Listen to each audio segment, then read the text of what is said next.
আজ ওকে নিয়ে অনেক স্বপ্ন দেখেছিলাম, আমার স্বপ্নটাকে আপনারা শেষ করে দিলেন, আমার বাচ্চাটাকে আপনারা মেরে দিলেন। দেখুন, আমাদের করার কিছু ছিল না। বেবিকে বাঁচাতে গেলে ওনার প্রাণ আমরা বাঁচাতে পারতাম না। যে কোনো একজনের লাইফ আমাদের স্যাক্রিফাইস করতেই।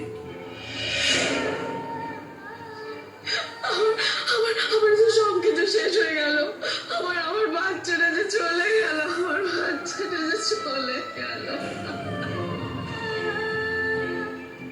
যাকে 10 মাস পেটে ধরছিলাম সে চলে গেল রে দিদি। আমাকে একা করে দিয়ে চলে গেল। ভগবান কেন আমাকে এত বড় শাস্তি দিচ্ছে বলতো? ওর জায়গায় আমাকে কেন নিয়ে নিল না?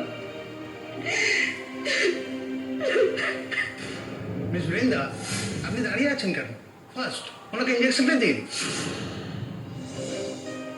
তুমি শান্ত হও, সিচুয়েশনটা বোঝার চেষ্টা করো। দেখো, এমনিতেই তোমার আগের থেকে অনেকগুলো কমপ্লিকেশন ছিল, ডাক্তারবাবুর কিচ্ছু করার ছিল না। আমি আমি আমি কিছু বুঝতে চাই না, আমি কিছু শুনতে চাই না। তোমরা আমাকে মেরে ফেলো, আমাকে মেরে ফেলো। আমি বেঁচে থেকে আর কি করবো? আমার সে বেঁচে থেকে আর কোনো লাভ নেই। এরকম বলে না, এরকম বলে না। শান্ত হও, শান্ত হও।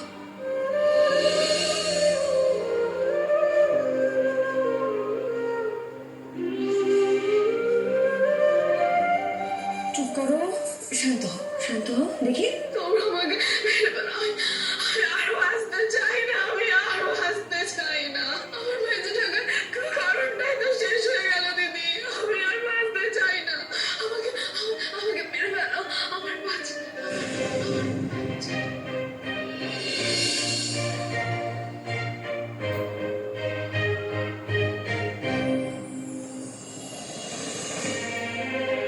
বৃন্দা, আপনি বা গোপা দুজনের মধ্যে যে কেউ একজন থাকুন। আপনি একবার আমার সঙ্গে আসুন।